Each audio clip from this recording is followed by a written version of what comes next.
la loi du 5 mars 2014 ne régit pas la qualité dans sa totalité en matière de formation. Elle met simplement à la charge des financeurs publics, que sont l'État, les régions, différentes collectivités publiques, Pôle emploi, une obligation de s'assurer de la qualité des prestations, des formations qu'ils financent. Les financeurs publics, je reviendrai dans un instant, qui sont incités à s'intéresser à la qualité, ne peuvent d'aucune manière fermer le marché et dire je ne finance que un organisme qui justifie d'un label ou qui justifie d'une certification.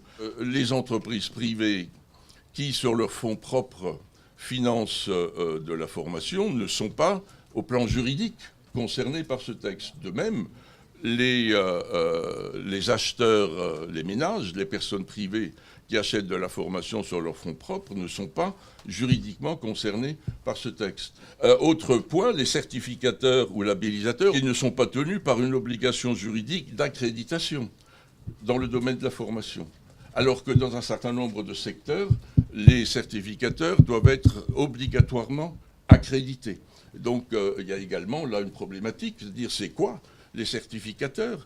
Est-ce qu'ils sont autoproclamés? Est-ce que c'est par rapport à leur ancienneté sur le marché?